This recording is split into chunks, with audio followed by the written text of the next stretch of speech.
Olá a todos e todas. Vamos hoje então para a aula final do semestre, que vai girar em torno do capítulo 7, o último capítulo do livro do Stroud, cujo título é Coda em Busca de um Significado. Já vou falar um pouquinho sobre o sentido desse título. Só gostaria de lembrar que nesse capítulo o Stroud vai fazer uma avaliação crítica das posições do Cavell e do Thomson Clark, e eu vou estar pressupondo que vocês também têm fresco na memória um pouco a estrutura desses argumentos. Eu não vou retomar a exposição detalhada de nenhum deles. Eu vou, claro, falar um pouquinho sobre a leitura que o Stroud faz, mas como nós já discutimos esses autores em detalhe, eu achei que para encurtar um pouquinho a aula de hoje, eu poderia pressupor isso. Então talvez seja um bom momento para vocês reverem essas aulas e essas discussões passadas antes de discutirmos aqui a avaliação do Stroud. Mas vamos lá. Então, sobre o título, né? O que significa coda? O Plínio Smith, ao final desse livro, tem um breve comentário sobre alguns dos capítulos e oferece uma reconstrução. E ele diz algo que acho que é útil para nós aqui, que coda é um termo musical, originalmente. É bastante usado, assim, pelo menos na filosofia, talvez na literatura anglo-saxã, no final de alguns livros, de alguns artigos. Mas deriva, o uso original, então, seria da música, e significa o final de uma peça para dar-lhe mais brilhantismo ou, no caso da fuga real, um prolongamento que deve facilitar a resposta. O termo coda, então, sugere que Strauss está pensando tanto em dar um final a seu livro com certo brilhantismo, quanto em fazer um desfecho que facilite a resposta ao ceticismo. Então, o que eu quero chamar a atenção é essa ideia de que não se trata propriamente de uma conclusão, no sentido em que chegamos no final de um argumento, seja um livro, um artigo, e dizemos aqui estão os resultados obtidos, eu posso afirmar isso, isso e isso. É mais uma ideia de apontar para investigações futuras, né? De fazer um desfecho que facilite uma resposta no sentido de uma continuação da conversa. Então, talvez seja importante vocês, nesse momento, voltarem, como eu sugeri, à introdução do livro, para vocês lembrarem das promissórias que o Stroud lá faz, e, aliás, ao prefácio. Né?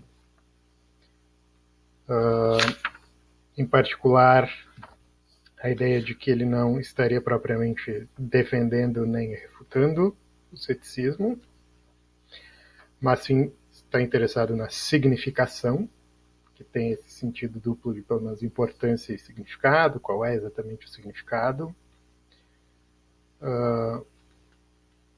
Vai contra uma visão que toma o ceticismo de forma muito simplificada, como um saco de pancadas, como um espantalho. Ele diz que ele quer sugerir que a crença da filosofia tradicional que o ceticismo já foi mostrado, já foi refutado, já foi mostrado inútil, obsoleto. Isso é uma crença confortável, mas não verdadeira. Então tem esse objetivo, pelo menos negativo, de mostrar que certas críticas não são eficazes, mas não há um objetivo muito mais categórico do que entender melhor a significação do ceticismo, entender qual é a origem, por que ele muitas vezes parece fazer sentido, os argumentos oferecidos pelo cético parecem tocar em procedimentos que nós normalmente fazemos, em que medida eles não são exatamente os mesmos. Então, o final do livro, em consonância com o que foi colocado lá no início, tem esse caráter um pouco ainda exploratório, ainda não definitivo. Isso pode decepcionar alguns de vocês, talvez, mas eu acho que é bastante honesto, tá? Do ponto de vista do Stroud, alguém que pretende mostrar como a investigação do ceticismo é mais complicada do que parece à primeira vista, terminar deixando claro que ele não pensa que, depois de um livro todo, lidando com todas as exposições, o trabalho está concluído, por assim dizer. Mas há alguns ganhos e eu espero que vocês percebam quais são. Eu espero que esse é o nosso objetivo principal aqui, entender quais são os ganhos e o que se espera que fiquem abertos. Então, o capítulo tem essa estrutura, uma pequena introdução em que ele apresenta os objetivos, depois uma apresentação e avaliação crítica da posição do Cavell, terceira parte, uma apresentação e avaliação crítica da posição do Thomson Clark, e uma conclusão, entre aspas, eu coloquei essa interrogação, porque, de novo, não se trata, em um certo sentido, de uma conclusão especificando teses que foram avançadas, mas mais uma tentativa de abrir certas questões acerca de como se poderia, talvez, superar o ceticismo a partir da avaliação desses autores.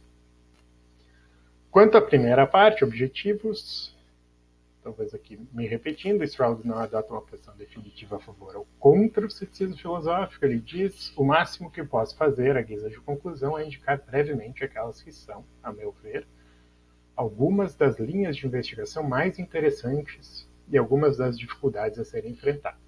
Então ele pensa na posição do Cavell e do Thomson Clark como algumas das linhas de investigação mais interessantes em relação ao ceticismo.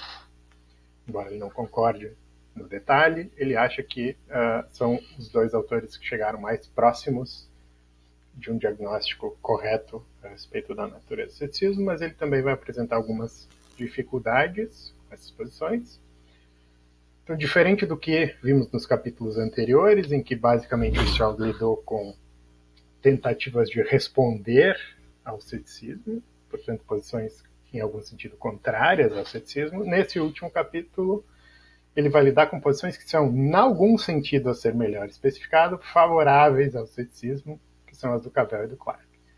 Claro, é importante, eu espero que isso já esteja claro para vocês, depois das nossas discussões anteriores, nem Clark nem Cavell simplesmente aceitam o ceticismo na versão em que tradicionalmente a posição foi colocada pelos próprios céticos e até mesmo pelos críticos do ceticismo. O que eles tentam fazer em ambos os casos, de diferentes maneiras, é permitir uma reinterpretação do que estaria na base do ceticismo. Então é algo que pretende ir para além da própria interpretação que o cético tem da sua posição. Então há uma reinterpretação, uma tentativa de encontrar o que estaria na base do ceticismo, e aí sim, feito isso, pode-se dizer que eles são, em algum sentido, favoráveis ao ceticismo. Eles estão, o Clark diz no título e na conclusão do artigo que ele quer apresentar um legado do ceticismo. O ceticismo deixa um projeto de investigação, e o Cavell chega a falar na verdade do ceticismo, que nós discutimos já, não é exatamente a forma como o próprio cético interpreta a sua posição. Mas feitas essas qualificações, eu acho que há um sentido em que sim, eles são favoráveis ao ceticismo por oposição a Moore, Austin, Kant, que são os capítulos que nós discutimos, ou até o próprio Descartes acaba tentando refutar o ceticismo, e os capítulos que não analisamos, os capítulos 5 e 6, que lidavam com basicamente Carnap e Quine, também são tentativas de refutar o ceticismo, que em alguma medida se assemelham à tentativa do Kant, do Stroud. Então todos esses filósofos investigados até o final do livro, se vocês tivessem lido o livro todo, foram contrários ao ceticismo, e nós terminamos com posições mais simpáticas. Isso acho que é um ponto importante. E aí uma citação do Stroud: mesmo que nenhum diagnóstico final ou completamente satisfatório esteja ainda à vista, Há muito a se aprender ao explorar as explicações mais favoráveis ao raciocínio cético e as tentativas mais promissoras de chegar ao fundo dessa questão. Então é sob esse prisma que o Stroud está pensando nas posições do Clarke e do Cavell como tentativas mais promissoras de ir mais fundo, de entender melhor a origem ou as origens do questionamento cético, da problemática cética.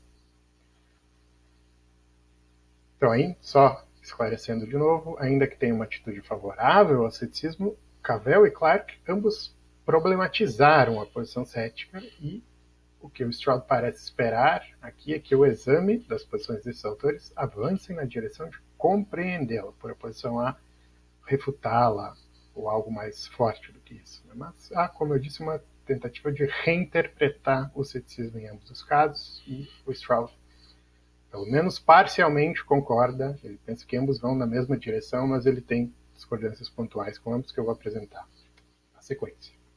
Começando com Cavell, aqui é uma citação do parágrafo 5 do Stroud. Ele diz que o que precisamos, nas palavras de Cavell, é o seguinte, e aí ele vai citar o Cavell concordando que é isso que precisamos. Então ele está de acordo com o diagnóstico do Cavell do que é necessário numa investigação filosófica bem feita, vamos dizer assim, para compreender o ceticismo. Uma investigação filosófica que vai além do que a filosofia tradicional teria feito. Então, o que nós precisamos é uma caracterização detalhada do aparente progresso do cético, partindo da descoberta de que nós, às vezes, não sabemos o que afirmamos saber, até chegar à conclusão de que nunca sabemos. Então, lembrem, voltando ao nosso exemplo do Descartes como paradigma, eu começo com a realização de que, às vezes, eu não sei, e o argumento pretende avançar na direção de que eu nunca sei. É uma generalização. Então, nós precisamos de uma caracterização que explique o aparente progresso, pelo menos aparente. Por que ele tem a aparência de um bom argumento? Isso é parte de um bom diagnóstico, por oposição a um diagnóstico que não atente ao que parece a força do argumento. Ou, segue a passagem, uma investigação da sua aparente suposição de que o nosso conhecimento do mundo como tal está em questão no exame de afirmações particulares de conhecimento. Então, de novo, vocês devem lembrar a forma como Cavell apresenta a posição do cético é que ele parte de uma afirmação particular, ele toma essa afirmação como representativa do nosso conhecimento como um todo, e é porque ela seria aparentemente representativa que, se eu não posso ter razões conclusivas para afirmar que eu conheço essa proposição particular, então eu posso generalizar e obter a conclusão cética de que eu não sei nada. Então, é importante que se parta de uma afirmação particular e que ela possa ser, pelo menos aparentemente, generalizável. Isso tudo tem a ver com a ideia de entender melhor como o próprio cético pensa que ele pode avançar na direção da sua conclusão, por oposição a interpretar incorretamente os objetivos do cético, criticando algum outro passo da argumentação. Cavell quer, assim como Stroud, pelo menos concordar com a correção condicional do ceticismo. A correção condicional é se o ponto de partida for aceito, então temos que aceitar a conclusão. Stroud e Cavell e Clarke também estão de acordo, pelo menos até aqui. E isso é mais do que a maioria das respostas tradicionais ao ceticismo faz. Em geral, elas pretendem mostrar que há algum problema outro no argumento, que não com o ponto de partida ser uma observação particular. Isso tudo é um pouco de revisão aqui para dar o contexto em que Stroud apresenta essa posição. E aí, então, essa foi uma citação do Cavell. E aí, como Stroud entende isso, fecha o parágrafo 5, esse exercício, então essa tentativa de caracterizar o aparente progresso do cético, terá de fazer justiça ao nosso senso da força e da profundidade do raciocínio cético, mesmo se desmascarar o progresso em direção da sua conclusão como, em última instância, um progresso apenas aparente.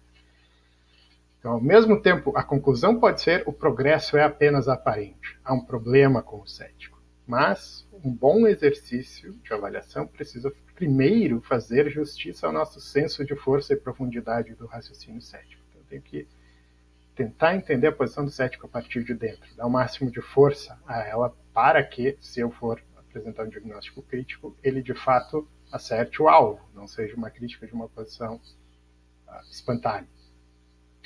Ele terá de explicar também como a conclusão cética pode parecer entrar em conflito tão óbvio com o que todos nós costumamos considerar saber. Então, por um lado, eu já enfatizei essa tensão em vários momentos. Por um lado, o argumento cético pode nos parecer forte e profundo, podemos ser levados a concordar. Por outro, em outras circunstâncias, em outros contextos, nós percebemos que há um óbvio conflito com o que nós ordinariamente diríamos. Como é possível que haja essa tensão entre essas duas atitudes? Então, eu preciso de um diagnóstico que explique ambos os aspectos. E, por fim, deveria descrever o que eu chamei de correção condicional do ceticismo. A conclusão cética seria correta se a questão filosófica a qual ela responde for uma questão legitimamente levantada. Então, isso é o que o Stroud concorda com o Cavell, que são os desideratos de uma boa investigação epistemológica, vamos dizer assim. Uma epistemologia bem feita, na sua relação com o ceticismo, deveria satisfazer essas exigências. Quando eu sublinhar alguma coisa como aqui, isso é uma ênfase minha, que não está no texto, as ênfases que estão no original eu vou deixar em itálico, só para deixar isso claro. Ok, então é isso que precisamos. Como é que o Stroud entende que o Cavell fornece ou satisfaz essas condições?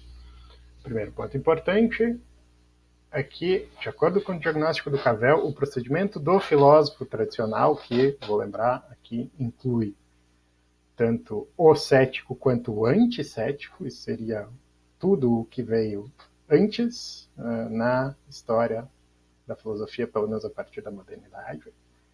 Então, isso incluiria o Descartes, o Kant, Hume, provavelmente nessa leitura que o Stroud fez, o próprio Austin, o Moore. Esses filósofos tradicionais, segundo o Cavell, procedem de uma forma que não é completamente natural nem completamente artificial. Isso é importante, isso é um detalhe lá da posição do Cavell, que podemos voltar depois, mas ele não diz como, por exemplo, uma certa versão do que seria a crítica do Austin poderia dizer, que as afirmações do filósofo tradicional são sem sentido, simplesmente sem sentido. Categoricamente, o que ele diz é absurdo, é tolo, ou qual era a outra expressão que o Austin usava, agora me foge. Silly and outrageous, é tolo e aberrante, alguma coisa assim. Então não é isso, Cavell não está indo na linha de concordar com alguém que pense que o procedimento é simplesmente completamente destacado do nosso procedimento natural, entre aspas. Ele não é completamente natural, mas ele tampouco é completamente artificial. E isso que torna o ceticismo essa posição tão interessante e difícil de investigar. E eu acho que com esse passo do argumento, o Clarke concordaria. Cavell e Clarke vão apresentar diferentes maneiras de dar carne para essa intuição, mas acho que ambos percebem que há alguma proximidade do que a filosofia tradicional faz com os procedimentos ordinários e há também uma distância, e a dificuldade está em caracterizar adequadamente ambos os aspectos, por oposição a simplesmente enfatizar a distância, simplesmente enfatizar o que é de artificial.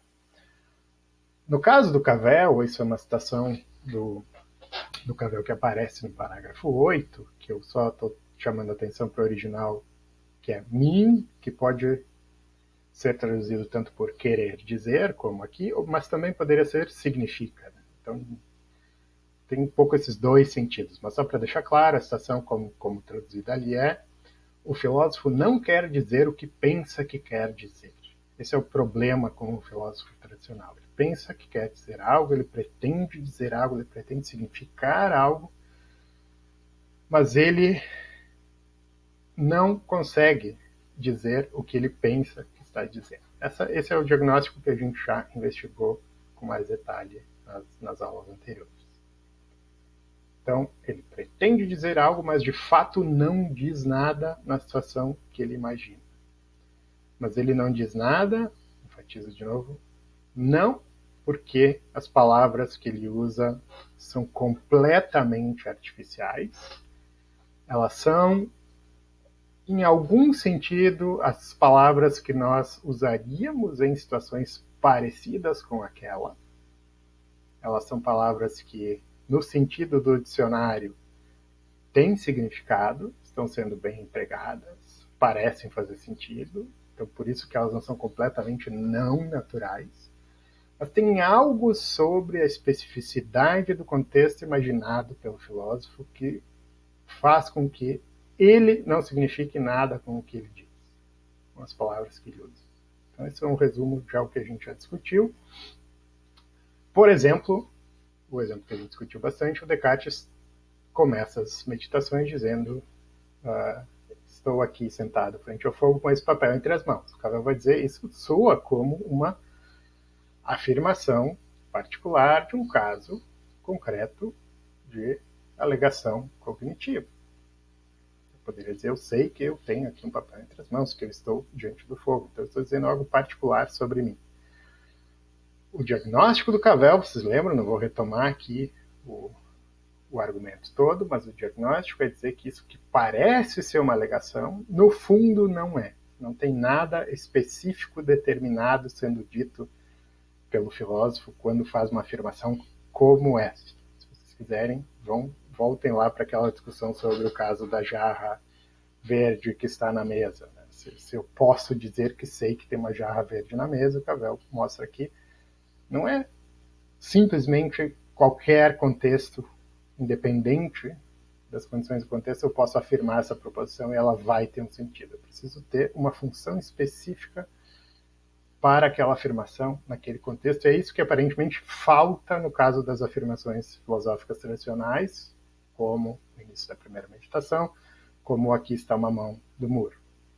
Elas soam naturais, elas usam palavras de uma forma que nós reconhecemos como correta, mas elas no fundo não estão sendo usadas da forma como nós usaríamos. Então eu fico nesse meio termo entre sentido e sem sentido. Tem sentido no sentido do dicionário, eu posso definir o significado das palavras, mas o sentido mais substancial, em que o que a pessoa diz no contexto é que tem um sentido, tem uma função específica nas nossas práticas, é isso que está faltando.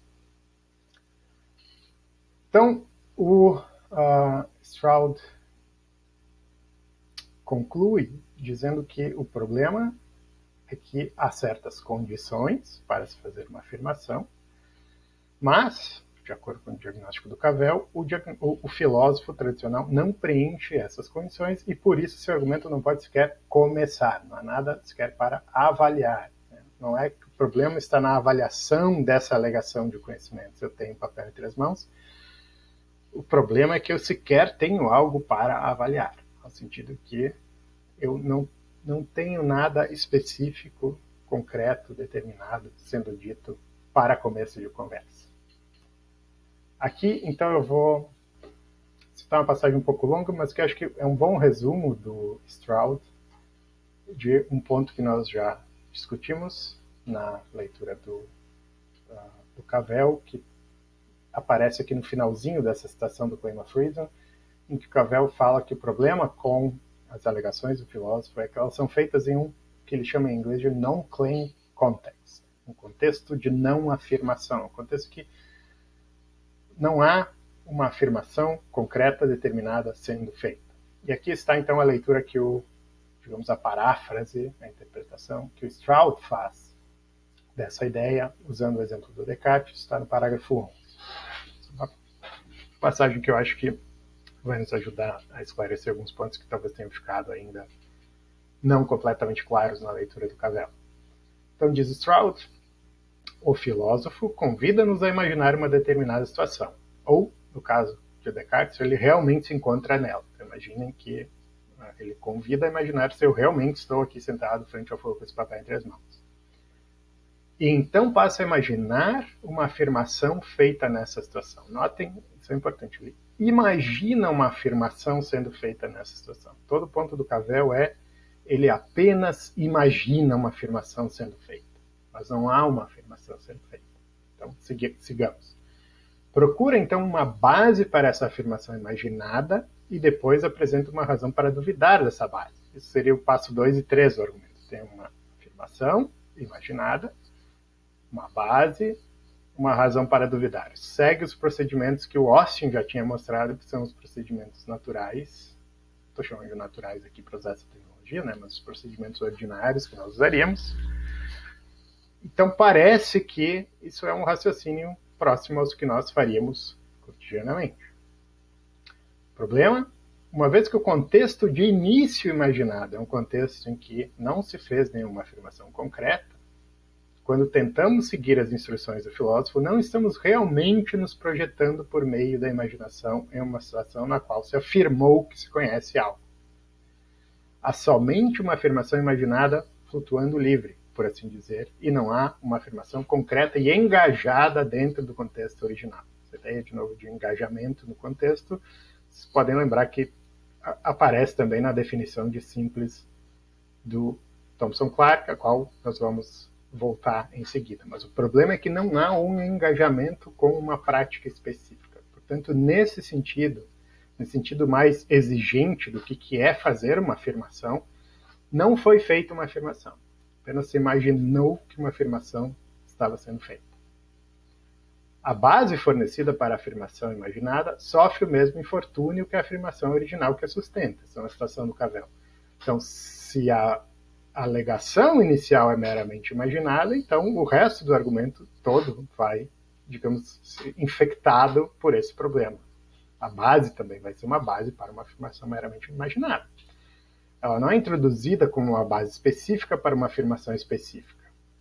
A razão para duvidar e, portanto, a questão como você sabe são, assim, igualmente pouco naturais. Então isso vale para todos os passos daquele argumento que eu reconstruí algumas aulas atrás, quando eu comparei o Clark com Cavell. Tem uma alegação cognitiva, uma base para a alegação, uma razão para duvidar e um desafio epistêmico. Tudo isso, de acordo com Cavell, se a alegação inicial é meramente imaginada, então todo o resto do raciocínio é meramente imaginado, tem sentido em que eles não são propriamente, não possuem significado nesse sentido exigente do que é possuir significado. Não são completamente naturais, portanto. Tendo sido imaginadas, elas parecem exigir uma resposta, mas uma vez que é uma situação de não afirmação, aquela non-claim context, removeram-se as condições nas quais se pode responder à solicitação de uma base. Então, justamente por isso que eu não consigo responder ao desafio cético, porque no fundo, subrepeticiamente, sem eu me dar conta, as condições para que eu pudesse responder foram removidas da situação já no seu ponto de partida, quando eu imagino uma alegação sendo feita. Se a alegação de fato estivesse sendo feita, se eu de fato imaginasse todas as condições de um contexto específico no qual faria sentido fazer essa alegação, então eu teria como responder ao cético.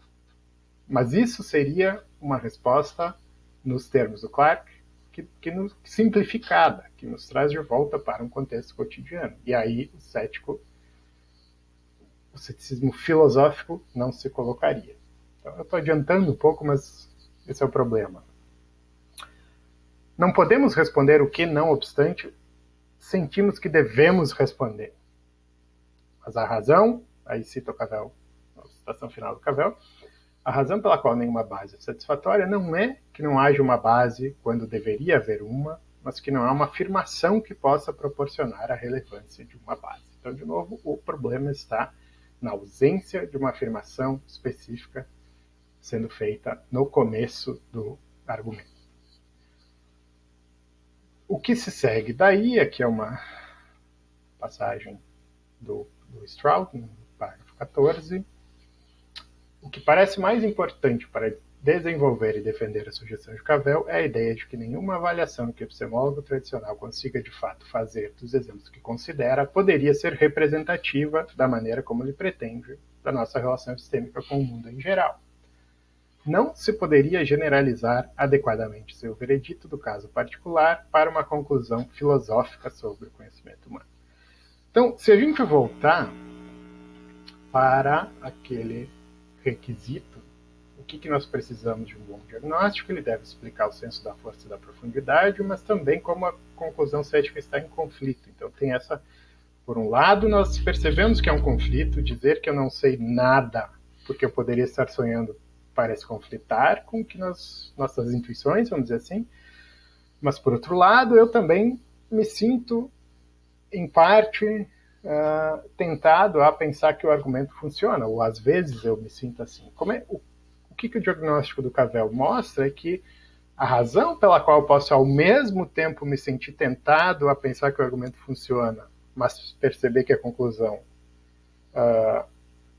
se desconecta completamente das nossas intuições, é que, no fundo, a afirmação inicial, ela parece como uma afirmação, tem cara de afirmação, portanto o argumento todo tem cara de um argumento, de uma discussão que nós poderíamos ter naturalmente na nossa linguagem ordinária, mas no fundo não é, porque não tinha significado na afirmação inicial. Então ela parece muito, não é completamente não natural, ela é feita com palavras e com um formato que é muito próximo das nossas investigações epistêmicas normais, ordinárias, mas tem um problema difícil de detectar, que está já no primeiro passo, e é isso que leva à conclusão ser tão diferente do que nós esperaríamos. Então, o diagnóstico do Cavell tenta explicar ambos os impulsos que nós sentimos em relação ao questionamento cético. Então, ok. Esse foi o resumo, o meu resumo do Stroud da posição do Cavell. A gente já discutiu com mais detalhe a posição do Cavell, então espero que seja suficiente. Agora vamos para a avaliação crítica que o Stroud faz. Aqui eu quero já adiantar, para colocar minhas cartas na mesa, que eu tenho problemas com a avaliação crítica do Stroud. Eu escrevi um artigo que eu discuti com o Stroud, inclusive, tentando defender o Cavell dessa alegação, e se vocês tiverem interesse, isso foi uma leitura recomendada que eu fiz. Mas aqui eu vou tentar ser neutro e apresentar o que é a posição do Stroud, que é o que nos interessa no momento. Então, eu acho que essa é uma forma de colocar. O Stroud concorda com a forma geral do diagnóstico de Cavell, concorda que esse é o tipo de diagnóstico que precisamos, e ele concorda que o diagnóstico deve mostrar que há algo que o filósofo tradicional aspira, mas não pode alcançar. Então, ele concorda com os desideratos, com esse formato geral, mas ele discorda no detalhe. Então, para usar uma expressão que eu usei em outro momento, ele concorda no atacado, mas discorda no varejo. O problema, o que o Stroud discorda é que o fracasso em afirmar alguma coisa na situação imaginada seria o problema.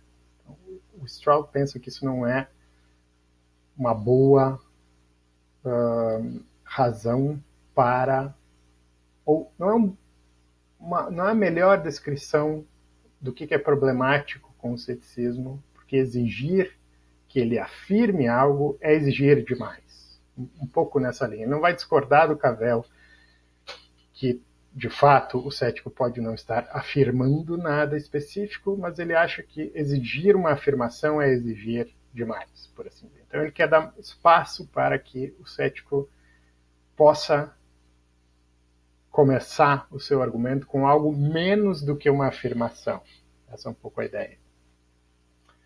Então, para Stroud, não é preciso, pelo menos não é preciso explicitamente, afirmar algo, pois, cito, a ausência de uma afirmação concreta e específica de conhecimento, na situação em que o filósofo tradicional está interessado, não parece tornar impossível a avaliação da sua posição nessa situação. Então, Stroud pensa que, mesmo que o cético, o filósofo tradicional, não afirme nada específico, como Cavell mostra, se ele fizer algo menos do que afirmar algo específico, ele ainda tem um ponto de partida que permite que avaliemos a situação. O que seria esse algo menos? É um pouco vago, me parece. Aqui eu estou talvez já não sendo neutro, mas o Stroud quer ampliar para outras opções. Isso aparece no parágrafo 18.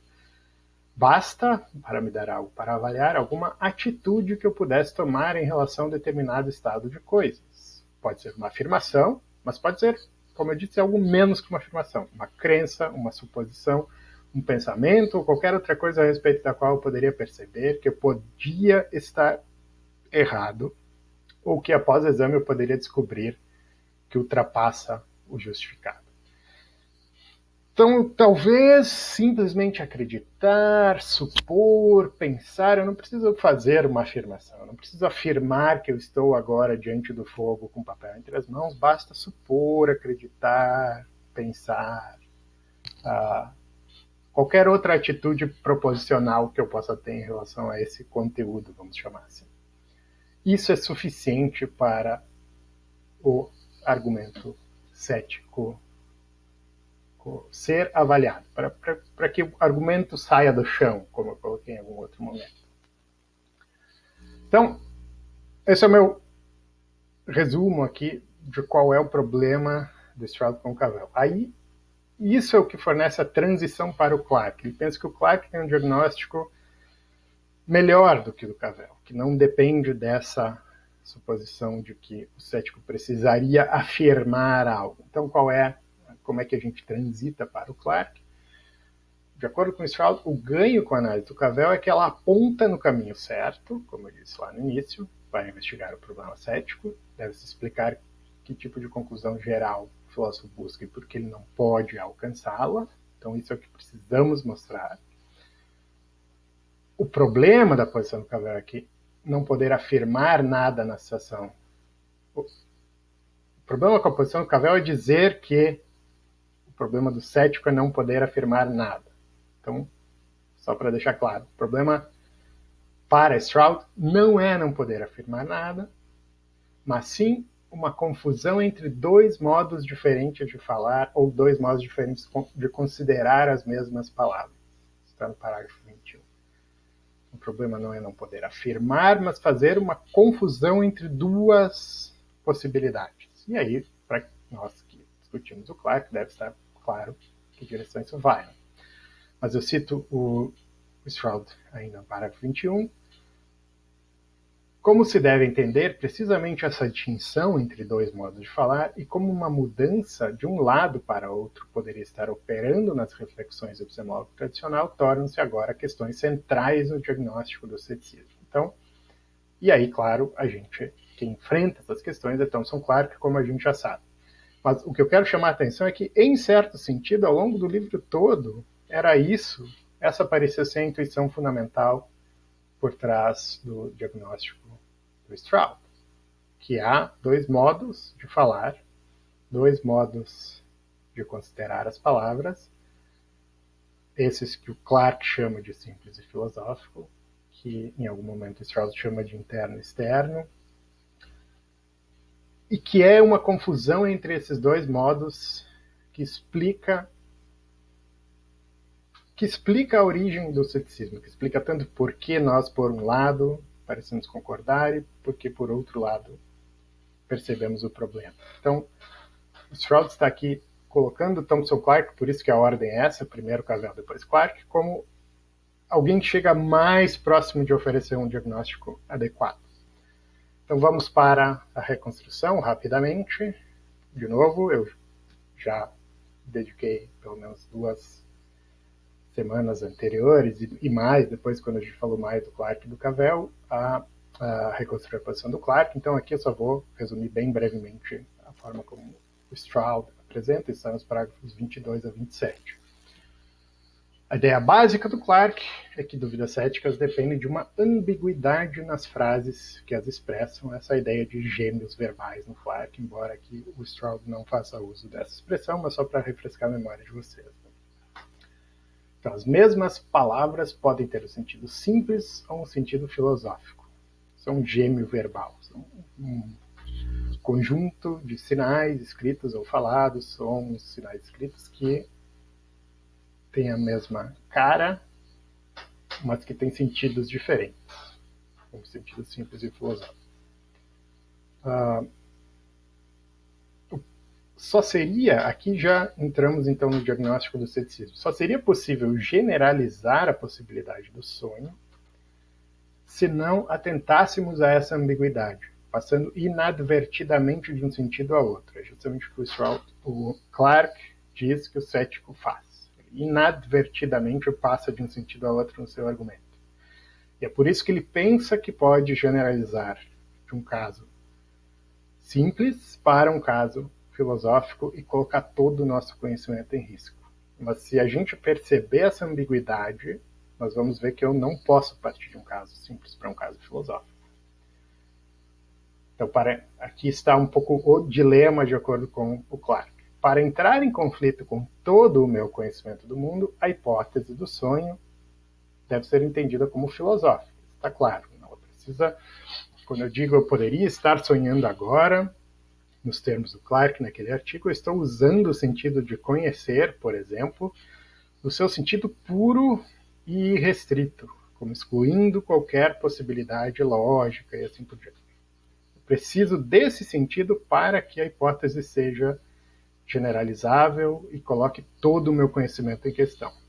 Contudo, isso foi parte do que nós vimos no final do artigo, do diagnóstico do Clarke, para que uma possibilidade seja genuína, a hipótese do sonho precisa ser entendida no sentido simples, que implica a existência de outsiders, era aquele termo no original que aqui nessa tradução foi colocado como pessoas externas. Acho que vou citar uma passagem depois.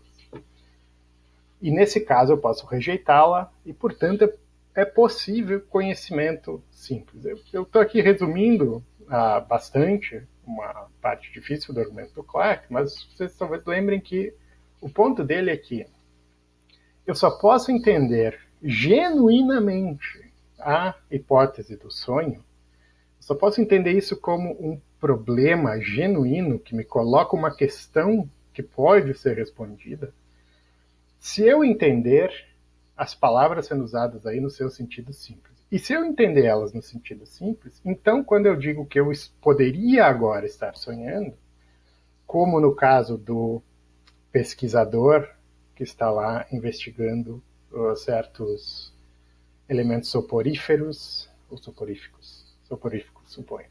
E ele anota, eu tomei X e estava pegando no sono, mas agora estou acordado. Aquele é um exemplo em que, naquele contexto, poderia fazer todo sentido que o próprio investigador se colocasse a questão sobre se agora ele está ou não sonhando. Ou no contexto que alguém recém me acordou, que eu tinha sonhado que alguém me acordou. Enfim, em contextos simples, no sentido do Clarke, faz todo sentido perguntar se eu poderia agora estar sonhando. Contudo, para que essa pergunta seja feita, eu preciso imaginar um outsider, eu preciso imaginar alguém lá fora, que pode ser eu no futuro, pode ser que eu depois olhe para trás, e aí, por exemplo, se eu sou aquele investigador tomando notas, vou dizer, não, naquele momento eu de fato estava sonhando. Então eu, de fora, vou olhar para mim no passado e dizer que eu de fato estava sonhando, ou eu de fato estava acordado. Ou eu imagino uma outra pessoa que está olhando de fora, literalmente, então uma outra pessoa, um outsider, uma pessoa externa. Em qualquer caso, eu preciso imaginar alguém olhando de fora. Mas imaginar alguém olhando de fora, se essa é uma condição para que a própria noção de sonho faça sentido, então o caso não é generalizável. Porque há sempre a possibilidade de que alguém, eu ou outra pessoa, determine se eu estou ou não sonhando. Então, o ceticismo filosófico não generaliza nesse sentido. É sempre possível que alguém saiba, conheça, no sentido simples, a verdade da proposição, estou sonhando agora, estou acordado agora. Então, o dilema, voltando, é esse. Para que a hipótese cética seja generalizável, coloque todo o meu conhecimento em questão, eu preciso usar os termos no sentido filosófico puro, como Clarke diz. Mas, para que eu genuinamente entenda o que está sendo dito, por exemplo, ao usar o conceito de sonho, eu estou fazendo subrepeticiamente, tacitamente, distinções que só podem ser feitas no âmbito do simples. O problema do cético é que ele está com um pé no puro e um pé no simples. Ele coloca a questão como se pudesse ser colocada no âmbito do filosófico, mas ele motiva essa questão a partir de exemplos simples e há, então, uma ambiguidade, uma confusão. Então, esse é o resumo, o meu resumo, o resumo do Stroud da posição do Clarke. De novo, se isso não estiver claro, eu espero que, voltando para as nossas discussões anteriores, isso fique mais claro. Passemos, então, por fim, quase por fim, a avaliação crítica da posição do Clarke, feita pelo Stroud. E ela é basicamente, aqui resumindo bastante, contra o Clarke. O Stroud vai argumentar que não é certo, notem, é bem qualificado aqui, não é que ele tenha certeza de que o Clarke está errado, mas ele acha que não é, obviamente, o caso que a hipótese do sonho, para ser genuína, pressupunha um conhecimento possível de outra pessoa, esse outsider. Então, o Stroud quer simplesmente colocar uma cunha aqui, pressionar um pouco essa ideia, se é de fato necessário que eu imagine o conhecimento de uma pessoa externa para que a hipótese do sonho faça sentido. Então, de novo, o procedimento é análogo ao que ele faz com o Cavell. Ele quer dar um pouco mais de voz ao cético, talvez abrir um espaço para que o cético esteja mais próximo de dizer algo que faça sentido, no mínimo. Ou em outras palavras, que nem Cavell nem Clarke conseguiram definitivamente mostrar que tem algo que o cético não pode fazer. Isso não é o mesmo que mostrar que o que o cético faz está ok, sem problema nenhum, mas é simplesmente mostrar que ainda não está determinado categoricamente qual é o problema, certo? Então, por trás da avaliação crítica do Stroud está uma concepção do que seria um mundo objetivo ou uma realidade independente que o Clarke explicitamente rejeita. Isso tem a ver com aquela... No Clarke, para quem lembra, isso não aparece no texto não aparece explicitamente, mas pelo menos implicitamente aparece no texto do Stroud, a ideia de uma constituição conceitual humana padrão, de uma certa visão sobre o funcionamento dos nossos conceitos que o Clarke apresenta como estando na base da filosofia tradicional, que tem a ver com a concepção de que os nossos conceitos e os itens aos quais os conceitos se referem existem independentemente, de que as nossas práticas de uso dos conceitos não interferem no conteúdo dos conceitos e que nós, usuários de conceitos, estamos também isolados dos itens aos quais esses conceitos se referem e aos próprios conceitos. Então há uma externalidade desses elementos, né? E seria uma concepção de objetividade. A realidade existe independentemente dos conceitos que nós temos para descrever essa realidade, independentemente do que nós fazemos com esses conceitos. Essa é a concepção que Stroud, lá no final do artigo, diz que está na base da filosofia tradicional, mas que não é uma invenção do cético, que isso foi colocado antes dele chegar na jogada, e que isso é problemático, mas ele deixa em aberto o que pode ser a alternativa a isso no final do artigo. De todo modo, ele argumenta que parte do que leva o cético à sua confusão é aceitar essa imagem da nossa constituição conceitual. O Stroud quer, em certo sentido, defender essa imagem. Ele pensa que essa imagem que conceitos e itens e nós são separados uns dos outros é uma boa imagem sobre a objetividade do real. E aí eu acho isso, eu cito uma passagem aqui do Stroud, especificamente sobre a hipótese do sonho. Tá? Eu poderia estar sonhando agora, então lembrem, o Clarke rejeita que o cético pode fazer essa questão no sentido filosófico, porque ela dependeria do conhecimento de um outsider, mas no caso do exercício imaginativo não há outsiders. Então, pergunta, Stroud poderia estar sonhando agora? Não somente a resposta correta me parece ser sim, então isso, vocês lembram, isso é o que ele vem defendendo desde o primeiro capítulo, mas, ainda mais importante, parece-me que a possibilidade continua a ter sentido mesmo que eu imagine que ninguém na face da Terra ou em qualquer outro lugar jamais pudesse saber que estou sonhando. Porque também eles nunca saberiam se estão acordados ou sonhando. Então isso contradiz justamente o que o Clarke diz. O Clarke diz que eu só poderia fazer a pergunta, ela só tem sentido se eu puder imaginar um outsider. O Stroud está dizendo, ela faz sentido mesmo que eu não possa imaginar um outsider, mesmo que todo mundo que eu possa imaginar esteja no mesmo barco que eu, como diz o Stroud em algum momento, também ecoando o Clarke. E aí eu acho que isso fica um pouco mais claro nessa passagem um pouco mais longa, parágrafo 38. Ao parecer achar que a possibilidade do sonho, ao parecer achar a possibilidade do sonho inteligível, mesmo que ninguém nunca pudesse saber nada sobre o mundo, eu estou, sem dúvida, revelando minha adesão contínua àquilo que no segundo capítulo chamei de a concepção de objetividade ou de como nos é possível pensar sobre o mundo objetivo. Então aqui o Stroud está colocando as cartas na mesa, dizendo, eu estou aceitando essa concepção de objetividade que o Clarke acha que é problemática.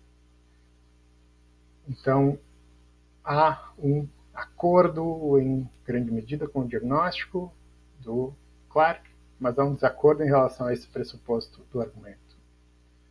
A meu ver, é muito difícil livrar-se dessa concepção ou ver como e por que ela não pode ser correta. Segundo essa concepção, se estou sonhando ou não é apenas uma questão sobre o estado em que me encontro. Então essa é a ideia. Eu tenho um certo estado. Esse estado é de sonho ou de percepção. Determinar se ele é de sonho ou de percepção independe de qualquer outro fator. Isso é puramente objetivo. Ou um ou outro é verdadeiro, sejam quais forem os conceitos que eu uso para expressar isso, seja qual for, como for que o resto do mundo, mesmo que não exista mais ninguém no mundo, mesmo que eu esteja solipsisticamente sonhando com outras pessoas no mundo, etc., ou eu estou sonhando, ou eu não estou, e isso é objetivamente determinável, mesmo que eu jamais possa determinar, porque eu sou finito e assim por diante. Então essa é a concepção de base, de que há uma realidade independente que não está nem aí para nossos conceitos, por assim dizer. Independente do conceito que eu quero usar, eu posso definir como eu quiser, mas ou eu estou num estado ou no outro. O que importa é somente se as condições nas quais seria verdadeiro que estou sonhando são preenchidas. A verdade de estou sonhando não implica nada, de um modo ou de outro, sobre se a pessoa sabe ou poderia saber o que está acontecendo no mundo ao seu redor. Assim, de acordo com essa concepção, será pelo menos possível sonhar, mesmo que ninguém jamais pudesse saber o que está realmente acontecendo. Portanto, não se poderia bloquear o ceticismo filosófico da maneira que acabei de esboçar. Então esse é o problema com o Clarke. Clarke assume que só faz sentido dizer que eu estou sonhando se eu puder imaginar o conhecimento possível de alguém externo que determine se sim ou não. Você está dizendo mesmo que eu não possa imaginar isso, mesmo que eu jamais possa responder, é logicamente possível que eu esteja sonhando. E por isso eu não posso bloquear o ceticismo dessa forma. Então, de novo, retomando aqui, isso nos leva a uma defesa do Stroud de um ponto que já foi defendido anteriormente no livro, ele mesmo disse no capítulo 2, ele apresenta essa concepção de objetividade, mas também no capítulo 4, para retomar um capítulo que a gente discutiu, quando ele criticou o idealismo transcendental do Kant, por exemplo, ou, de forma mais geral, vocês lembram, lá no capítulo, o que ele chama de a tese da prioridade epistêmica das ideias. Então, criticar a tese da prioridade epistêmica das ideias é uma outra forma, digamos, é o outro lado da moeda, de defender uma concepção de objetividade na qual a realidade existe independente das nossas ideias, independente dos nossos conceitos. E é isso que o que o Stroud está dizendo aqui no finalzinho do livro voltemos, onde é que está o que eu queria aqui? Ao meu ver, é muito difícil livrar-se dessa concepção ou ver porque ela não pode ser correta. Então ele está dizendo, eu, Stroud, estou colocando minhas cartas na mesa, eu não consigo, não vejo como poderíamos nos livrar dessa concepção de objetividade que é o outro lado da moeda, de criticar a tese da prioridade epistêmica das ideias, de criticar uma posição idealista como a do Kant. Então, o Stroud está deixando claro que ele não vê como abandonar essa posição, e por isso ele termina o capítulo com o que é apenas um desafio, que não é uma conclusão, nem dizendo que o ceticismo está errado, nem dizendo que o ceticismo está certo, mas nos convidando a continuar a investigação nessa linha, seguindo os passos do Clarke e do Cavell, entendendo que tem algo de problemático com a própria forma como o cético entende a sua posição, ele está fazendo algo sem se dar conta. É isso que explica como que eu posso, ao mesmo tempo, me sentir tentado a concordar e outras vezes me sentir tentado a discordar. Mas eles não chegaram ao fundo da questão e o Stroud não considera que ele tenha chegado ao fundo da questão ao terminar o livro. E aí eu concluo a aula e o curso também, citando esse fechamento, né, do livro do Stroud. Qual é o nosso desafio? O desafio é revelar a incoerência da concepção tradicional e talvez até fornecer uma alternativa que possamos entender, sem cair outra vez numa forma de idealismo que entre em conflito com o que já sabemos sobre a independência do mundo ou que negue a inteligibilidade do tipo de objetividade que já compreendemos bem. Então, o que ele quer é isso, uma posição que permita entender a incoerência da concepção tradicional filosófica, como Clarke e Cavell tentaram, que talvez até forneça uma alternativa, forneça uma nova forma de fazer filosofia, de fazer epistemologia, mas sem, para isso, cair no idealismo, sem abandonar a pressuposição sobre a objetividade de uma realidade independente. Pode-se fazer isso? Poderia alguma explicação nos satisfazer? Não chegaremos ao fundo do ceticismo filosófico até que tenhamos respostas para essas questões.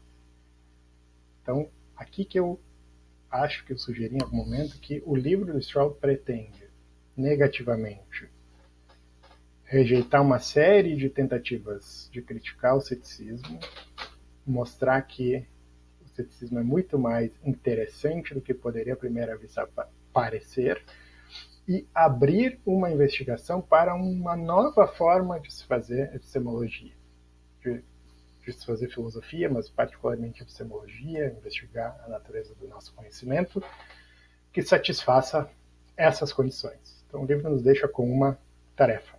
O próprio Stroud tem muitos escritos depois desse livro, em que ele tenta avançar mais um pouco nessa direção. E se vocês tiverem interesse, eu recomendo que continuem a leitura desses outros escritos. Mas o meu objetivo aqui no curso era justamente mostrar a força do ceticismo, como ele nos ajuda, pelo menos, a entender melhor a nossa posição, nem que signifique entender como é difícil entender a nossa posição, isso já é um ganho filosófico. E eu vou, então, encerrando por aqui e podemos voltar na discussão final aos detalhes das críticas do Stroud. Se quiserem, eu posso falar da minha própria crítica do Stroud, mas isso fica como leitura complementar, sugestão complementar. Então é isso, muito obrigado pela atenção até aqui e até daqui a uns dias.